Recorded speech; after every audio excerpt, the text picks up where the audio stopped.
दोस्तों, मैं आप सबके साथ परमपिता परमेश्वर और अपने आराध्य केदारनाथ जी को प्रणाम करते हुए देश में संवैधानिक लोकतंत्र के स्तंभ राहुल गांधी जी को उनके जन्मदिन के शुभ अवसर पर ढेर सारी शुभकामनाएं और बधाइयां प्रेषित करता हूं। आज राहुल गांधी जी 50वें वर्ष में प्रवेश कर रहे हैं। राहुल जी में भारत एक बड़ी संभावना देखता, क्योंकि राहुल जी ने अपने को ढालकर उस बड़ी संभावना के लिए तैयार करने का काम किया। एक दिन में राहुल गांधी जी से लोगों की अपेक्षाएं नहीं बनी। राहुल जी ने सार्वजनिक जीवन में प्रवेश के साथ हमेशा ऊंचे मापदंडों को आगे रखा। जब वो भारत की संसद में चुने गए, अमेठी से सांसद बने, वो एक बड़ी घटना के साथ एक सामान्य घटना भी थी, क्योंकि जिस संसदीय सीट से वो चुनाव जीत करके आए थे, वो उनके पिता, उनके चाचा, उनके माता जी सबने अपनी सेवा से गठित की थी, अपनी सेवा से उसको सेवित करने का काम किया था। तो उनका चुनाव स्वाभाविक था। मगर जो बड़ी बात है उसके साथ जुड़ी हुई, वो यह है कि राहुल गांधी जी ने सांसद के रूप में अपने कार्यकाल को भारत के संविधान को, भारत की संवैधानिक परंपराओं को, भारत के संविधान के इतिहास को और उस इतिहास के साथ जुड़ी हुई अतीत और आजादी के संघर्ष की भावनाओं को गहराई से समझने का प्रयास किया, उसका अध्ययन किया। और आज मैं दावे के साथ कह सकता हूं, मेरे अपने 25 साल के संसदीय जीवन के अनुभव के साथ और लगभग 55 वर्ष के राजनीतिक जीवन के अनुभव के साथ, कि राहुल गांधी जी एक परफेक्ट पार्लियामेंटेरियन, हमारी जैसी बहुदलीय राजनीतिक प्रणाली में जहां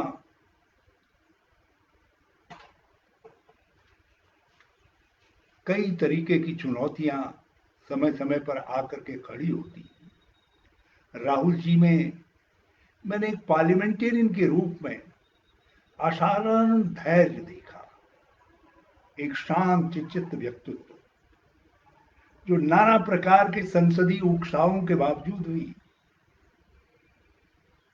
कभी क्रोधपूर्ण शब्दों का उपयोग नहीं करते, अपने विचारों में,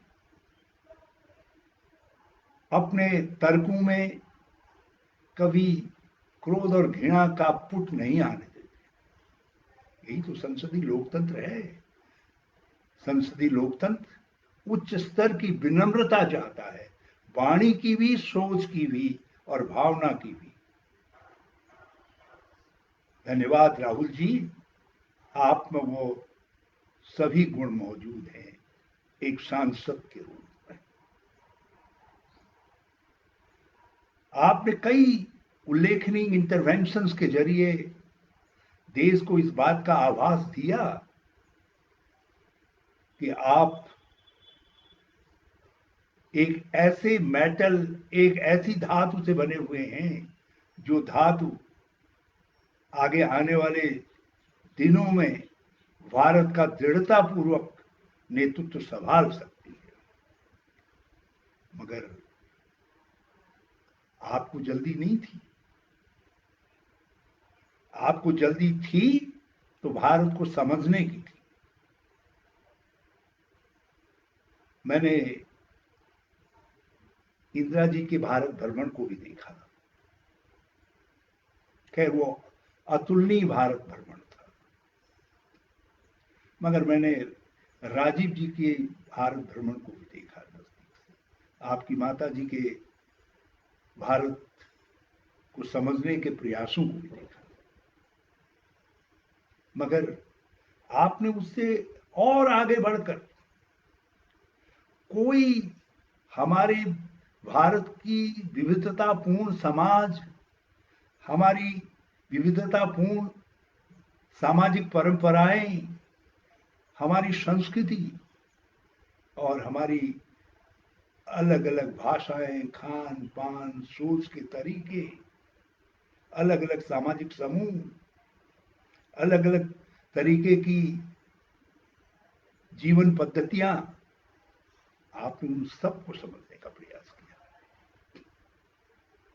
आपने जहां नौजवान पीढ़ी से संवाद किया, आपने बड़ी बड़ी शिक्षण संस्थाओं जिनमें आईआईटीज, एनआईटीज भी सम्मिलित है, आईआईएम सम्मिलित है, उनके विद्यार्थियों से संवाद किया।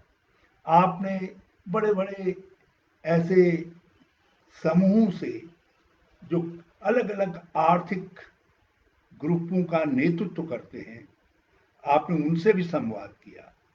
तो आपने दूसरी तरफ इस विविधतापूर्ण भारत के को भी नजदीक से जानने का प्रयास किया। मैं असम का प्रभारी हूं। जब असम के अंदर केंद्र सरकार ने एक कानून थोपने का प्रयास किया, तो राहुल जी ने मुझे बुलाया, कहा कि इसका असम और पूर्वोत्तर की संस्कृति पर क्या असर पड़ेगा, वहां के लोगों की भावना सोच पर क्या असर पड़ेगा। मैंने उनसे 2 दिन का समय मांगा। जो समझ मेरी पहले से बनी हुई थी उसको फिर से मैंने तराशा। और जब मैंने राहुल जी से बातचीत की तो मुझे बहुत फक्र हुआ कि मेरे सामने एक वेल इन्फॉर्म्ड, एक ऐसा व्यक्ति था जिसको मैं ब्रीफ नहीं कर रहा था, बल्कि यदि मैं कहूं कि मैं उनसे ब्रीफ ले रहा था। तो इतनी गहराई से, नजदीक से मानवीय संवेदनाओं को, सांस्कृतिक भाषाई संवेदनाओं को समझना,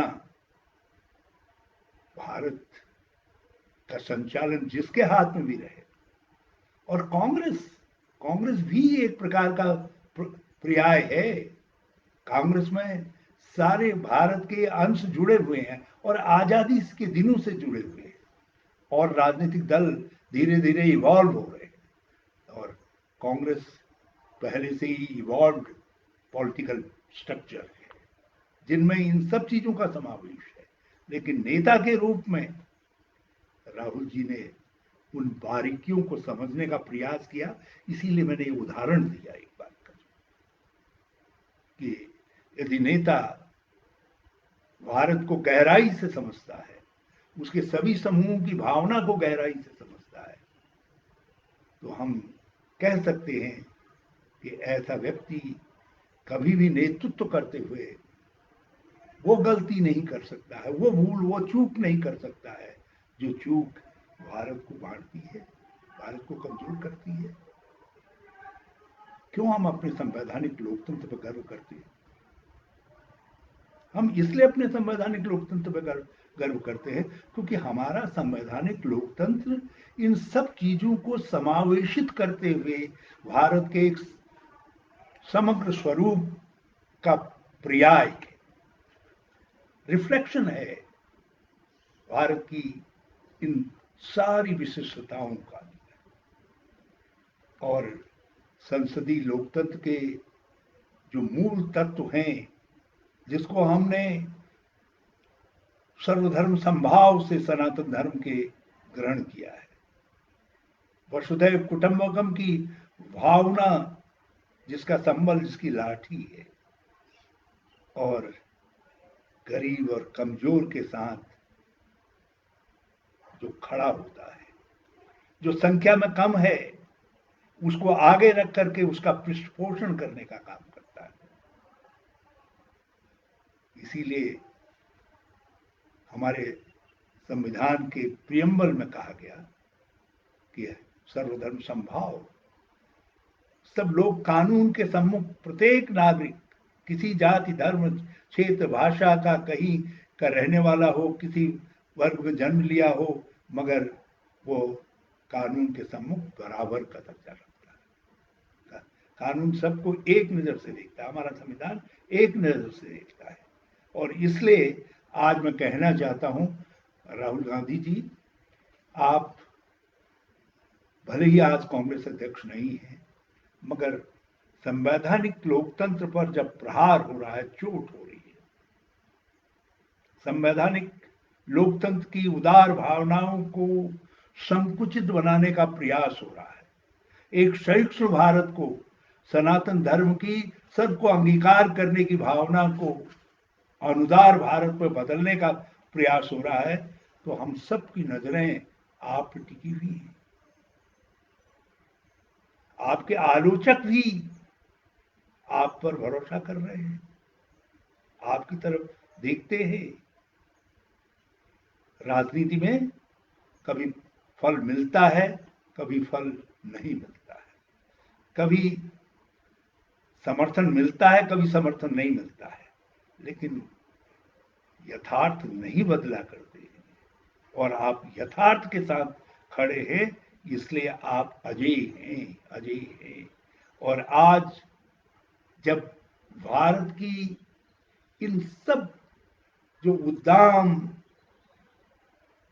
संसदीय भावनाएं हैं, परंपराएं हैं, एक बहुलवादी जो भारत है, एक गरीब के लिए धड़कने वाला जो भारत है, जब वो भारत पर कहीं चोट होती है तो सब आपको देखते हैं। और मैं आपको धन्यवाद देना चाहता हूं, आप किसी लाग लपेट के बिना अपनी बात कहते हैं, और उस ऐसे कुप्रयासों पर चोट करते।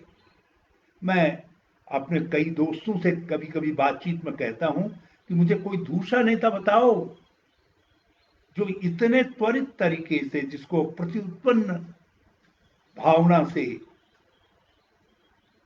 संसदीय लोकतंत्र की गरिमा की रक्षा के लिए आकर के खड़ा होता हो, सर्वधर्म समभाव की भावना की रक्षा करने के लिए खड़ा होता हो, जो गरीब के लिए खड़ा होता हो, जो किसान के लिए, मजदूर के लिए खड़ा होता हो, जो नौजवानों के लिए सोच रखता हो। महाभारत के गांडीवधारी अर्जुन की तरीके से आज कहीं भी संघर्ष का मोर्चा है तो राहुल जी आप वहां पर खड़े दिखाई देते हैं। और कई लोग सवाल करते हैं, और मुझे बड़ा आश्चर्य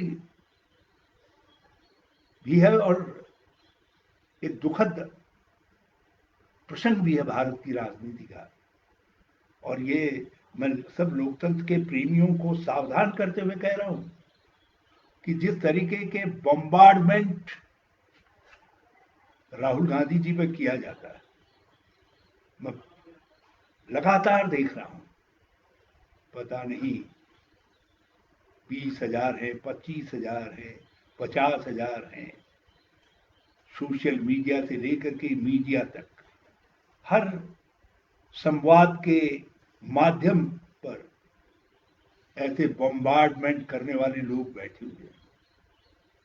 राहुल गांधी जी किसी बात को कहें, किसी तात्पर्य में कहें, किसी संदर्भ में कहें, किसी तर्क के साथ कहें, उनको उसको डिस्टॉर्ट करना है, उसको कहीं कहीं पर तोड़ना मरोड़ना है, और राहुल गांधी जी को कटघरे में खड़ा करने की कोशिश कर रहा है।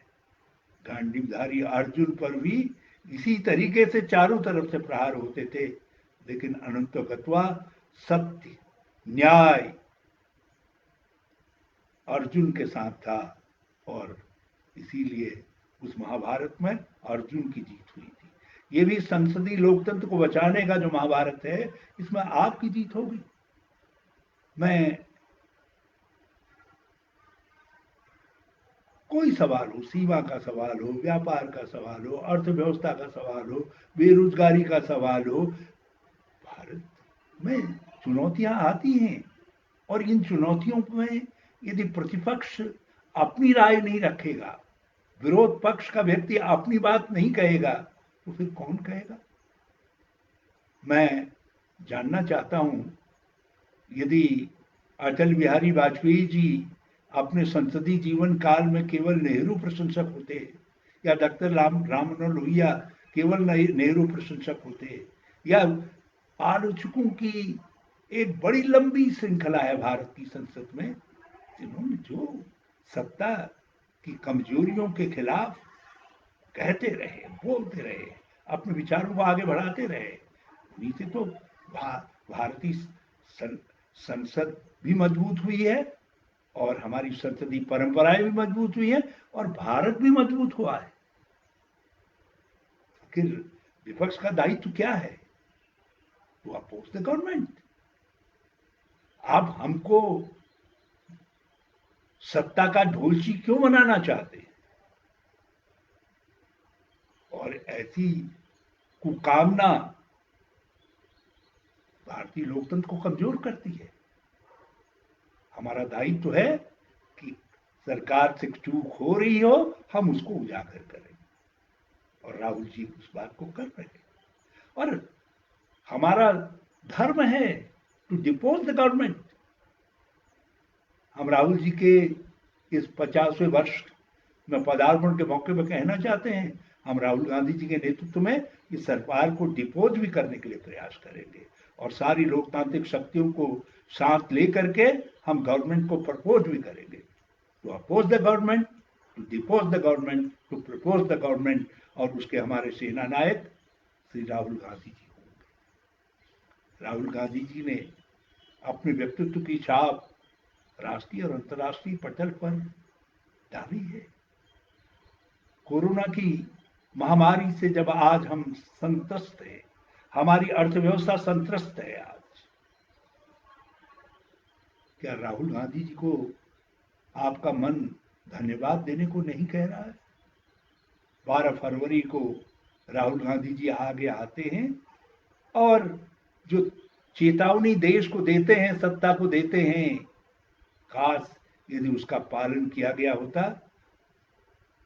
तो इतने कठोर लॉकडाउन की आवश्यकता नहीं पड़ती। एक विलंब को छुपाने के लिए हमको दूसरा कठोर निर्णय लेना पड़ा।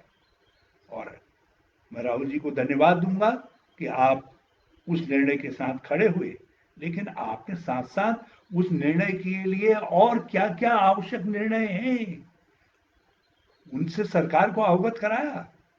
आपने कहा कि लॉकडाउन एक पड़ाव मान करके चलो, टेस्टिंग हथियार है जिसका इस्तेमाल कोरोना के खिलाफ होना चाहिए। टेस्टिंग फैसिलिटीज बढ़ाइए। लोगों को लगा, लोगों ने कहना शुरू किया कि आपदा में भी राहुल गांधी आलोचना कर रहे हैं। आज यह यथार्थ हर व्यक्ति महसूस करता है कि कहीं कहीं पर कोरोना से निपटने में गलतियां हुई हैं। राहुल जी ने कहा कि लॉकडाउन किया है तो आप गरीब की झोली में, जेब में, आम आदमी की जेब में आप पैसा डालिए। जो माइग्रेंट लेबर है, जो खेत मजदूर है, जो घरेलू मजदूर हैं, जो रेहड़ी पटरी वाले लोग हैं, जो घरों में काम करने वाले लोग हैं, आप उनको 7,500 रुपया दीजिए। और केवल ये कहने से काम नहीं चलेगा, जो जहां है वहां रहे, उनको 3 महीने का अन्न दीजिए और 7,500 रुपया दीजिए। काश ये कर दिया गया होता, राहुल जी का ये सुझाव मान लिया गया होता, इस पर अमल हो गया होता, तो हमारी सड़कें हमारे कमाऊ पूतों से, जिनको माइग्रेंट, जिस श्रमिक कहा गया है, उनके खून से लहूलुहान नहीं होती, हमारी रेलें उनके चित्कार से व्यथित नहीं हुई होती। ये दृश्य देखने को नहीं मिला होता कि करोड़ों लोग जान हथेली पे लेकर के अपने घर को चल पड़े। 68 महीने की गर्भवती पत्नी को लेकर के व्यक्ति 300 किलोमीटर पैदल चलने के लिए जब निकल रहा है तो कुछ तो मजबूरियां होंगी, कुछ तो उसके सामने ऐसी बाध्यता आई होगी। धन्य राहुल गांधी जी, आपने उसके दर्द को समझा। इसीलिए मैं कहता हूं कि आप में नेहरू के साथ इंदिरा जी का भी सवाल कि वो गुण मौजूद है, क्योंकि इंदिरा गांधी जी का दिल गरीब के लिए धड़कता था, इसलिए आज भी दुनिया के गरीबों की वो सर्वश्रेष्ठ नेता है।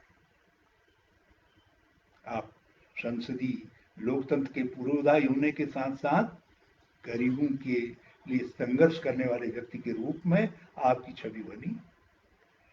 जब आप से हमने कई फॉर्मूले दिए चुनाव के वक्त में, जिसमें ये भी बातें आई, तो जो न्याय का कंसेप्ट उभर करके आया, कितना मंथन आपने किया उसमें। मैं आपके उस मंथन को नमन करता हूँ राहुल।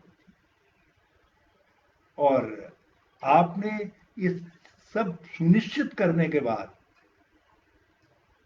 कि हमारी अर्थव्यवस्था हम ये कर सकेंगे, तब आपने किसान की कर्ज माफी और न्याय योजना को प्रारंभ करना, अर्थात एक एक आमदनी के स्तर तक के लोगों के लिए न्यूनतम आमदनी 7,500 रुपया सुनिश्चित करना तय किया। आज हमें खुशी है 22 राजनीतिक दलों ने आपके उस आइडिया को इंडोर्स किया है, और आज सारे अर्थशास्त्री, जितने भी अर्थशास्त्रियों ने आपसे बातचीत की, मैं जब आप बड़े बड़े अर्थशास्त्रियों से, जिनमें नोबेल पुरस्कार विजेता भी है, बात कर रहे थे तो मेरा दिल धड़क रहा था। मैं आपकी पार्टी का सिपाही हूँ, आप मेरी पार्टी के नेता हैं। मुझे डर लग रहा था कि लाइव हो रहा है सारा प्रोग्राम, और इतने इतने बड़े विद्वान लोगों से आप बात कर रहे हैं, किस रूप में इसको देखेगा। और मैं आज फक्र के साथ कह रहा हूं, जिसने भी आपके इन सारे कार्यक्रमों को देखा है, जिसमें स्वदेशी और विदेशी विशेषज्ञों से जो आपने बातचीत की है, हमको लगा कि हम जिस व्यक्ति के साथ अपने देश के भविष्य को देख रहे हैं, वो व्यक्ति वेल इन्फॉर्म्ड व्यक्ति है, जिसने गहराई से चीजों को समझ करके और उस समझ के आधार पर आगे बढ़ने का निर्णय लिया है। एक परखी हुई समझ के व्यक्ति के तौर पर आप दिखाई दिए। तो हमें आज 22 राजनीतिक दलों ने कहा कि 10,000 रुपया आप प्रतिमाह आम आदमी की जेब में डालिए। दुनिया उस फॉर्मूले को मान रही है। जब तक कैश लोगों के हाथ में नहीं जाएगा, अर्थव्यवस्था संचालित नहीं होगी। ये कर्ज बैंकों के माध्यम से देना अच्छा निर्णय है सरकार का, मैं उस पर कोई आज के दिन टिप्पणी नहीं करूंगा, लेकिन इतना अवश्य कहना चाहूंगा कि जब तक बाजार में खरीदार नहीं होंगे तो उत्पादन का चक्र कैसे चलेगा, और उत्पादन का चक्र नहीं चलेगा तो काम कैसे मिले। आज बेरोजगारी चरम की तरफ है।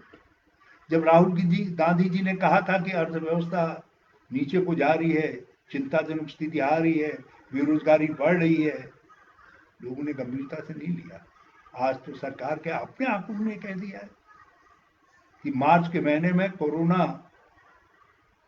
के आक्रमण से के वक्त तक भारत की अर्थव्यवस्था अपने न्यूनतम स्तर पर आ गई थी। Centre for monitoring Indian economy जैसी संस्थाओं ने ये बता दिया था कि दुनिया के अंदर सर्वाधिक बेरोजगारी की वृद्धि दर भारत में है। आज तो आप भी स्वीकार कर रहे हैं, सब भी स्वीकार कर रहे हैं। आज हम नहीं चाहते हैं, आज तो सरकार भी स्वीकार कर रही है, लेकिन आज हम सरकार के बढ़ते हुए कदमों को मजबूत करना चाहते हैं। और इसलिए आपने न्याय की जो सोच का प्रतिपादन किया था, वो प्रतिपादन न केवल गरीब के लिए संबल का काम कर रहा है, बल्कि हमारी अर्थव्यवस्था के लिए भी संबल का काम कर रहा है। मैं आपकी पार्टी का एक कार्यकर्ता हूं और अपने जीवन के 73वें वर्ष में प्रवेश कर रहा हूं,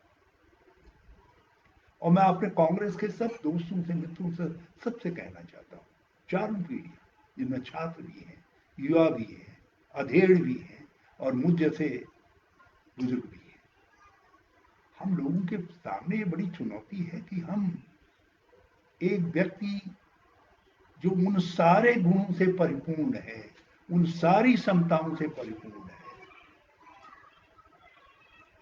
उसको कुछ ऐसे लोग जो लोकतंत्र जिनका लोकतंत्र में कभी यकीन नहीं रहा, जिनका जिनका भारत की परंपराओं में कभी यकीन नहीं रहा, जिनके संस्कृति, भारतीय संस्कृति की सोच सनातन धर्म की सोच से भिन्न है, जो भारत के स्वतंत्रता के इतिहास से अलग सोचते हैं, जिन्होंने कभी गांधी को आदर नहीं दिया, जिन्होंने कभी अंबेडकर को नहीं पहचाना, उनका सम्मान नहीं किया, क्या ऐसे लोगों से लड़ते वक्त हमारा फर्ज नहीं है संघर्ष के वक्त कि हम छाती थान खोल करके आगे खड़े हों?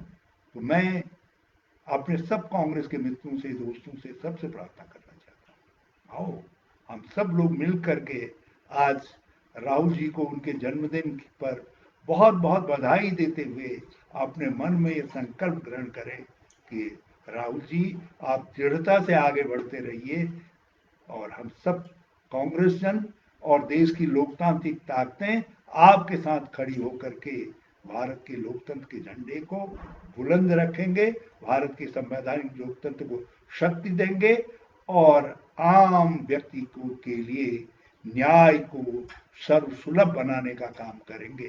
तो मैं आप सब दोस्तों को जो मेरे साथ इस बातचीत में जुड़े, बहुत बहुत धन्यवाद देना चाहता हूँ।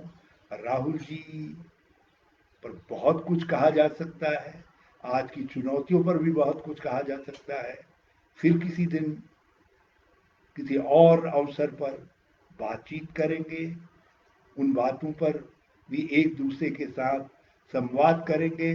मगर आज राहुल जी का जन्मदिन है, मैं सबसे प्रार्थना करना चाहता हूँ, मेरे मित्र साथी जो भी जुड़े हुए हैं, एक बार फिर भगवान केदार, क्योंकि राहुल जी इससे भक्त हैं।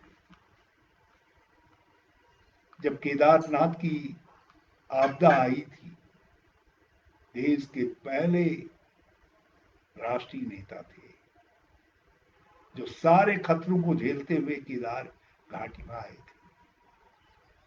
हवाई जहाज से कुछ लोग बाद में आए, लेकिन सड़क से